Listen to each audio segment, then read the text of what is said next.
भागीरथी गंगा में स्नान करने में बड़ा डर लगता है। ज्यादा गहरे में चले गए तो फिर चले गए, फिर कोई बचाने वाला नहीं है। लेकिन इस भागवती गंगा को बंधुओं जितनी गहराई में जाकर के श्रवण करो उतना ही आनंद आता है। भागीरथी गंगा में छोटे छोटे बच्चों को ले जाने में बड़ा भय लगता है, कहीं डूब न जाए। लेकिन भागवती गंगा में जितने छोटे छोटे बच्चों को ले जाओ उतना ही उनका मन परिवर्तित होता है। तो बड़ी श्रेष्ठ है यह भागवती की गंगा। कथा श्रवण करने का अवसर मिले बंधुओं तो सोचो कि जीवन धन्य हो गया। जिस प्रकार से शरीर की रक्षा के लिए भोजन की आवश्यकता पड़ती है, उसी प्रकार मन की रक्षा के लिए भजन की आवश्यकता पड़ती है, कथा की आवश्यकता पड़ती है।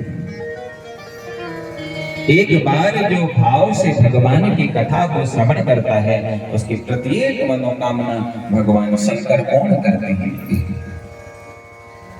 शिव पुराण की अमृतमय कथा में कल चतुर्थ दिवस में आपने भगवान शंकर के प्रथम विवाह की कथा सुनी।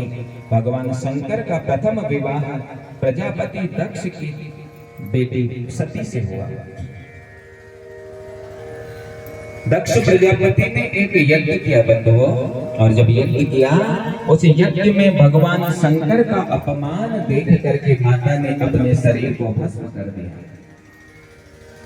और माता सती के शरीर के अपने बाएं कंधे में रख करके भगवान शंकर जब इधर उधर डोलने लगे तो नारायण ने सती के शरीर को छिन्न भिन्न करना प्रारंभ किया। जो अंग जहां जाकर के गिरा वो अंग वहां पर एक शक्तिपीठ का उस अंग ने निर्माण किया। कहीं पर सती का नेत्र गिरा तो नैना देवी बना बंधु, कहीं पर सती का कहीं पर सती का हाथ गिरा तो हस्तेश्वरी बना। इस प्रकार से 52 प्रकार के शक्तिपीठ हमारे संसार में, हमारे इस पृथ्वी लोक में उत्पन्न हुए। शक्तिपीठ किसे कहते हैं? शक्तिपीठ कहते हैं जो शक्ति के शरीर से जिसका निर्माण हुआ वही तो शक्तिपीठ है। हम लोग कथा सुनते हैं तो हम लोग कहते हैं कि दक्ष प्रजापति भगवान शंकर से वैर करता था। दक्ष प्रजापति भगवान शंकर से वैर नहीं करता था। पहले दक्ष प्रजापति तो भगवान शंकर का परम भक्त था।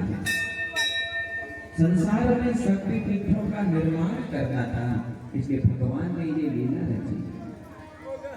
एक समय की बात है, ध्यान देकर के सुनिएगा। स्वर्ग लोक में समस्त देवता विराजमान हैं और उन देवताओं की आपस में एक मीटिंग हुई। और उस मीटिंग में देवताओं ने सोचा कि महाराज कुछ दिनों के बाद कलयुग आने वाला है और कलयुग में लोगों के पास इतना समय नहीं होगा कि वो बैठ करके भगवान का भजन कर सके, बैठ करके भगवान का पूजन कर सके। तो ऐसे में क्या किया जाए?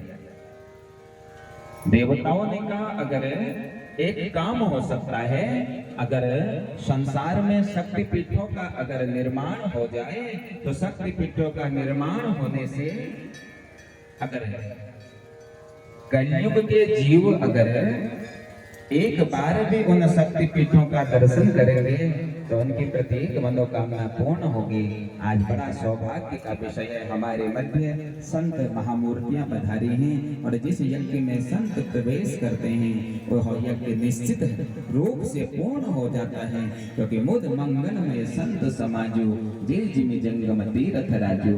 जहाँ संत प्रवेश करते हैं वह यज्ञ सफल हो जाता है, पूर्ण हो जाता है। मैं पधारे हुए संतों का आ जाओ, बैठो, यहाँ बैठोगे ऊपर, इधर बैठ जाओ।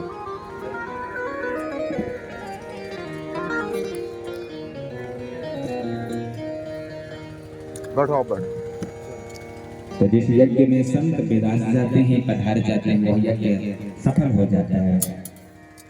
मैं स्वागत जब त्रेता युग जब आरंभ हुआ तो 10,000 वर्ष अवस्था मनुष्य की हो गई। जब द्वापर युग आया तो 1000 वर्ष अवस्था मनुष्य की हो गई, और जब कलयुग आरंभ हुआ तो मात्र 100 वर्ष की अवस्था मनुष्य की है। तो सोचने लगे महाराज, क्योंकि कलिकाल में लोगों के पास इतना समय नहीं होगा कि वो बैठ करके भगवान का भजन कर सके, भगवान का ध्यान कर सके। तो फिर देवों ने एक आमंत्रणा करी। उन्होंने सोचा कि क्यों ना संसार में शक्ति पीठों का निर्माण हो जाए।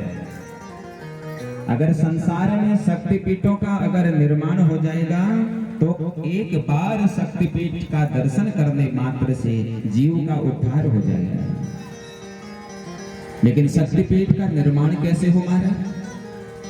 शक्तिपीठ का निर्माण तो तब हो सकता है जब फिर देवों की कोई एक शक्ति अपने शरीर को संसार में समर्पित करे, और उसी शक्ति के अंगों से शक्तिपीठ का निर्माण होगा। भगवान ब्रह्मा जी ने कहा, मैं अपनी शक्ति सरस्वती को दे तो सकता हूं, लेकिन अगर मैंने अपनी शक्ति सरस्वती को संसार को सौंपा तो संसार में सब अहंकारी हो जाएंगे, क्योंकि सरस्वती ज्ञान की मूर्ति है। नारायण ने कहा, मैं अपनी लक्ष्मी को तो दे सकता हूं, लेकिन अगर मैंने अपनी लक्ष्मी को दे दिया संसार में तो संसार में उत्पन्न होने वाले लोग निर्धन हो जाएंगे, क्योंकि शक्तिपीठ का निर्माण तब होगा जब तीनों शक्तियों में से एक शक्ति अपने शरीर का त्याग करे। तो अगर सरस्वती अपने शरीर का त्याग कर देगी तो सब लोग अज्ञानी हो जाएंगे। लक्ष्मी अगर अपने शरीर का त्याग कर देगी तो सब निर्धन हो जाएंगे।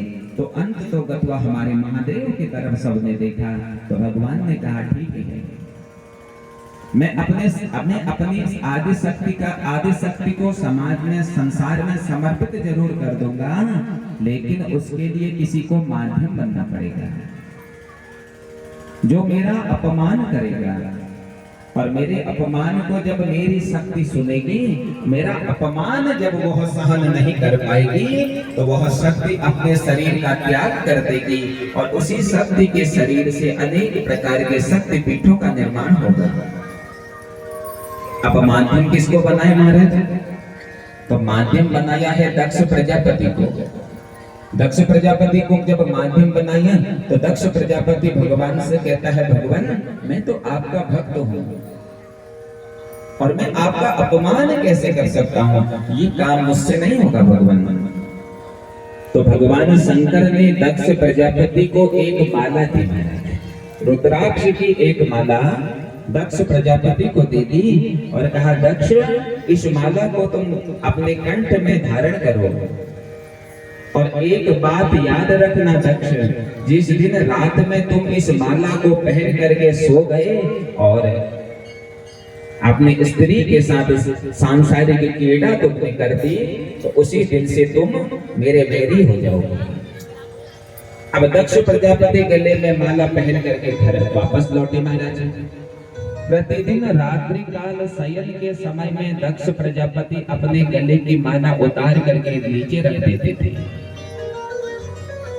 और आज 60वीं कन्या सती का जन्म होने वाला है, तो माता सरस्वती ने दक्ष की बुद्धि परिवर्तित कर दी, और जब दक्ष की बुद्धि परिवर्तित कर दी सज्जनों, उस दिन रात में दक्ष प्रजापति उस माला को पहन करके सो गए।